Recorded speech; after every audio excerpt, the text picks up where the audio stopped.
Olá, meus amores, bom dia, tudo bem com vocês? Estamos aqui para mais uma sexta-feira, uma aula de geografia, iniciando aí com a videoaula, onde nós vamos retomar os assuntos que nós abordamos nas unidades 10 e 11, falando sobre a questão das áreas rurais, da poluição das áreas rurais, o que acontece, né? Falamos da zona urbana também, em unidades anteriores, mais especificamente na unidade 10, nós estamos falando sobre a zona rural, a poluição, como que acontece, por que ela acontece, quais são os motivos de ter essa poluição, desmatamento, queimadas na zona rural. E falamos também na unidade 11 sobre a questão, será que todos os brasileiros são iguais? Será que todas as pessoas são tratadas da forma que deveriam? Têm os seus direitos garantidos? Será que todos nós temos esses direitos? Será que existem pessoas que são tratadas de formas diferentes? Sabemos que sim. Nós vamos retomar mais uma vez esse assunto, onde nós vamos abordar a página 81, que vem trazendo para nós tudo aquilo que nós aprendemos na unidade 10. O desmatamento é um dos problemas ambientais mais comuns nas áreas rurais. Ele causa a fuga de animais e deixa o solo e os rios mais vulneráveis. Atualmente, a floresta amazônica é o bioma brasileiro que mais sofre com o desmatamento. Quando nós falamos de bioma, gente, é porque ele tem uma diversidade de animais e plantas imenso. Inclusive, plantas que ainda não foram catalogadas, que estão em estudos para entenderem do que é, para que é, de onde veio, de que família é. As queimadas são práticas agrícolas comuns utilizadas para limpar as áreas de cultivo e pastagem. Elas intensificam a erosão dos solos e também afugentam os animais. Tudo isso são situações passadas nas áreas rurais. A mineração é uma das atividades que mais provocam problemas ambientais, sendo a contaminação das águas um dos mais graves. Tá, gente? Por quê? Porque nós temos resíduos de minérios que são colocados em represas, que podem se romper, que podem causar aí a contaminação de solos e das águas, tá? As comunidades tradicionais precisam que os recursos naturais sejam preservados para poder sobreviver. Nós estamos falando, quando a gente fala dessas comunidades, desde os animais até os indígenas, que está sendo retratado, né? A gente colocou aqui, né? Deixa eu chegar para cá para vocês verem direito. A imagem de um índio, justamente por essas comunidades, são comunidades indígenas, ribeirinhas, que vivem ali próximo dos rios, também os animais que fazem parte da fauna, que estão ali, que dependem dessa vegetação, dessa natureza para viver. E o extrativismo vegetal, realizado por essas comunidades, contribui para a preservação do meio ambiente. Por quê? Porque essas pessoas que vivem ali sabem que precisam da natureza para sobreviver, então acabam que cuidam dela. Exploram sim, mas exploram de forma consciente, de forma sustentável. A agricultura orgânica consiste em cultivar alimentos sem o uso de agrotóxicos e fertilizantes químicos. Então, se a gente praticar a agricultura orgânica, será melhor? Claro, para todos, desde as pessoas que usam esses alimentos, inclusive também para quem está produzindo esses alimentos para o solo, para o meio ambiente. Então, é sim uma alternativa melhor para todos. Então, tudo isso nós vimos nessa unidade, na unidade 10. Bom, já na próxima unidade, que é a unidade 11, né, nós já falamos sobre outro assunto. Será que todos os brasileiros são iguais? Falamos sobre a desigualdade social, sobre essa questão dos movimentos comunitários, sobre o número de pessoas que têm direitos a algumas coisas, a questão da diferença salarial, do acesso à educação, tudo isso nós falamos nessa unidade. A desigualdade social é a grande diferença das condições de vida da população de determinado lugar. Isso é desigualdade social, quando há uma discrepância muito grande dessa situação. As desigualdades ocorrem principalmente devido à má distribuição da riqueza gerada no Brasil. As desigualdades sociais do Brasil são possíveis de serem observadas na paisagem das áreas urbanas, em bairros com alta qualidade de vida e bairros com infraestruturas precárias. A gente pode observar na imagem de uma cidade grande, por exemplo, essa grande diferença, né? Bairros com essa diferenciação, casas muito humildes com outras que logo próximas ali já são bairros diferentes, que têm mais infraestrutura, né? Em nosso país, a riqueza está concentrada nas mãos de poucas pessoas, enquanto a maioria da população vive em situação de pobreza.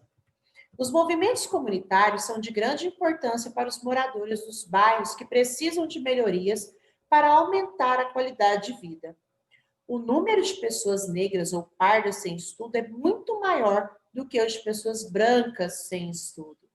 Assim como o número de pessoas sem emprego é maior entre a população negra ou parda do que entre a população branca. Tudo isso, gente, é sim discriminação. É quando pessoas são tratadas de formas diferentes por conta da sua cor, do seu gênero, né, das suas escolhas. Isso tudo sim é desigualdade. A média dos salários pagos aos homens é maior do que a média dos salários pagos para as mulheres, mesmo quando exercem a mesma atividade ou profissão. Desde 2012, algumas medidas têm sido tomadas pelo poder público para diminuir as desigualdades sociais no Brasil. Então, algumas coisas vêm sendo feitas já para que essa desigualdade seja decrescente, para que a situação se modifique ao longo do tempo.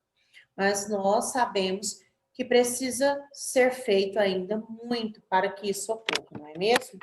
Bom, agora nós vamos ver juntos aí um vídeo que fala sobre a situação da floresta amazônica, um dos maiores biomas do mundo, se não o maior, não é mesmo? Como a tia Graça falou no início, muitos países, o seu clima é baseado justamente nessa floresta, nessa imensidão, as chuvas, né? Então, nós precisamos sim dessa floresta, ela precisa sim de cuidados, mas ela vem sofrendo muito com essa questão do desmatamento e das queimadas. Então, agora juntos nós vamos ver um vídeo que fala um pouco sobre essa situação da floresta amazônica.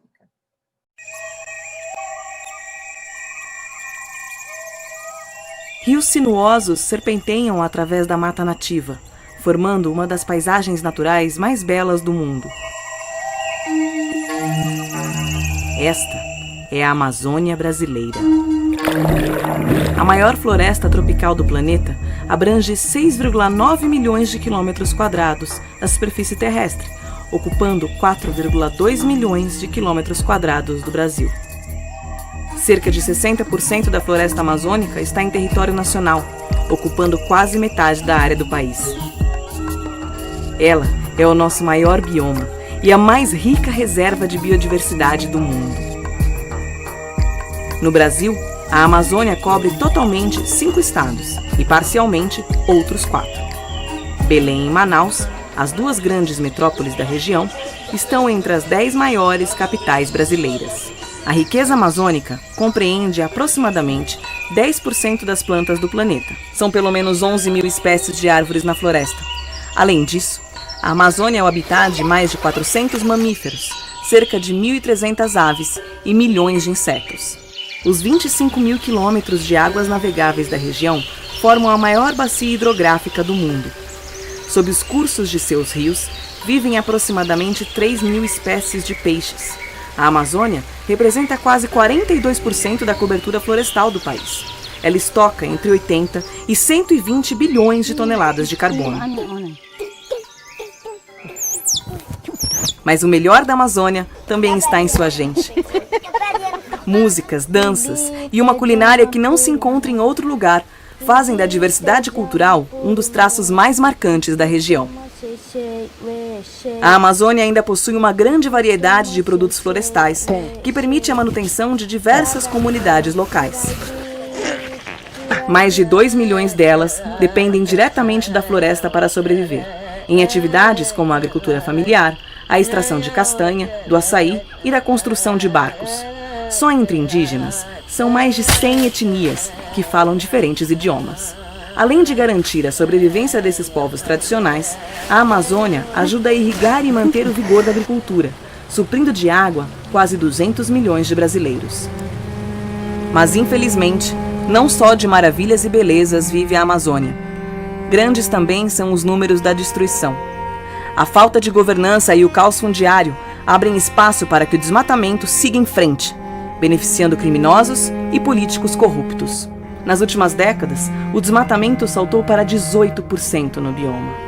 Uma área equivalente aos territórios do Rio Grande do Sul, Santa Catarina, Paraná, Rio de Janeiro e Espírito Santo já foi botada abaixo na maior floresta tropical do mundo. E o prejuízo, como sempre, é dividido por todos os brasileiros, inclusive por aqueles que ainda vão nascer.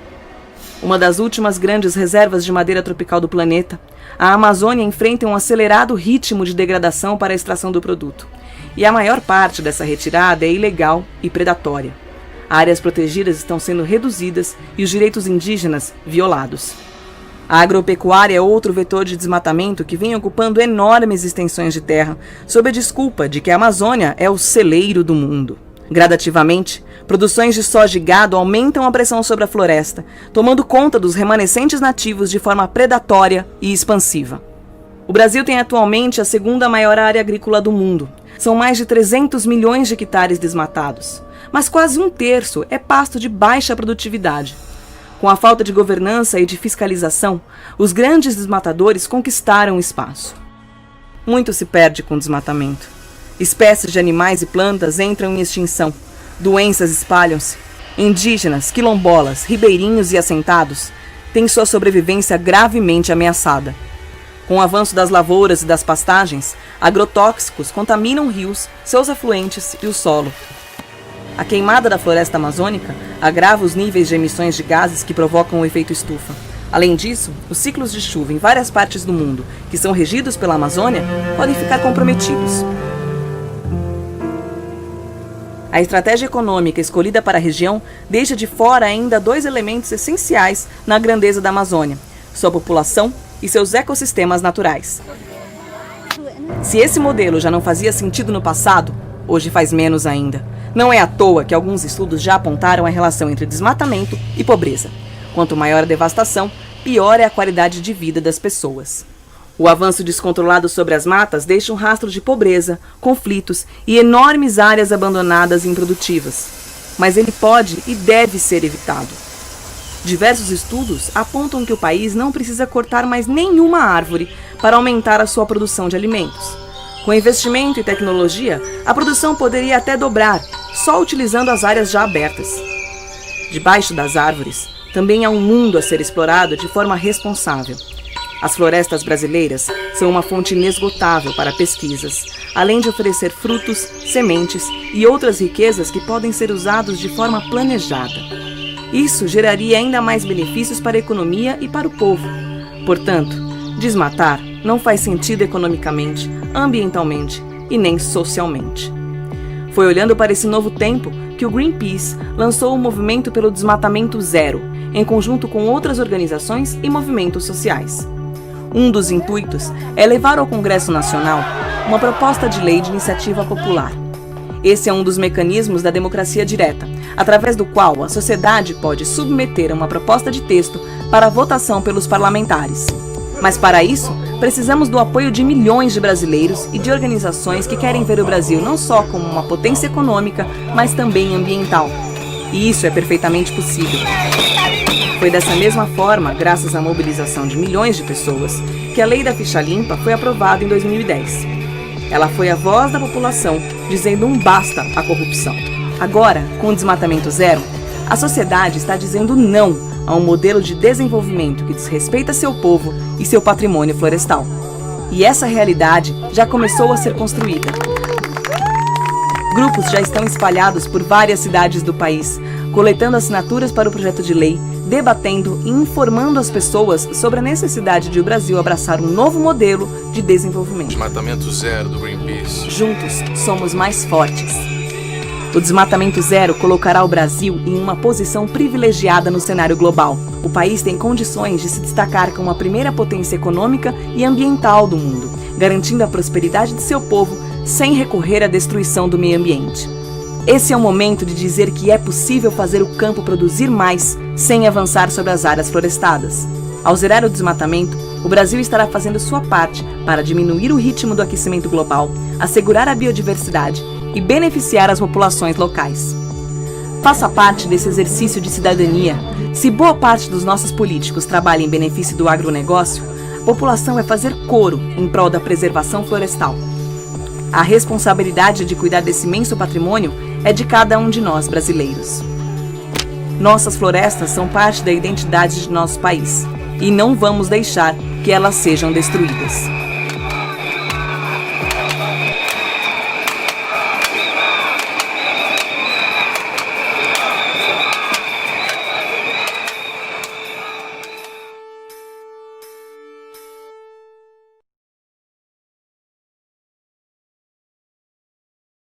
Viram aí? Como é interessante sabermos um pouco mais o quanto essa floresta é importante para nós e para vários países, principalmente quando se trata das chuvas, não é mesmo? Então, nós precisamos sim cuidar dessa floresta, porque nós precisamos dela. Ela é muito importante para todos nós. Bom, meus amores, agora que nós já falamos um pouco sobre cada um dos assuntos que precisávamos, agora a Tia Grazi vai propor para vocês uma atividade. Vocês vão copiar essas perguntinhas no caderno de vocês e vão responder. Não esqueçam de fazer a margem, cabeçalho, tudo muito bem organizado e mãos à obra. Copie as questões abaixo em seu caderno e responda.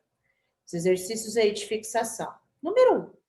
Qual é um dos problemas ambientais mais comuns nas áreas rurais? O que essa prática causa? 2. Atualmente, qual é o bioma brasileiro que mais sofre com o desmatamento? Acabamos de assistir um vídeo excepcional sobre esse bioma. Pesquise uma imagem desse bioma e colhe em seu caderno, ilustrando a sua resposta. Tia Grazi, não tem impressora, não tem livro para pesquisar, o que eu faço? Pode desenhar, tá bom? 3. O que é desigualdade social? Por que ela acontece? Qual é o motivo de existir desigualdade social? É porque a riqueza é distribuída de forma igual para todos? É assim que acontece? Pensem um pouquinho, falamos tanto sobre isso nos últimos dias, não é mesmo? 4. Existem vários tipos de desigualdades entre grupos sociais, vários. Desigualdade salarial, escolar, vários. Né? Inclusive, nós já falamos sobre também essas desigualdades. Desigualdades entre salário, entre homens e mulheres, desigualdade em questão da escolaridade, desigualdade por conta da raça, da cor. Então, nós temos vários tipos de desigualdades. Você vai citar 2 exemplos, ok? Certinho?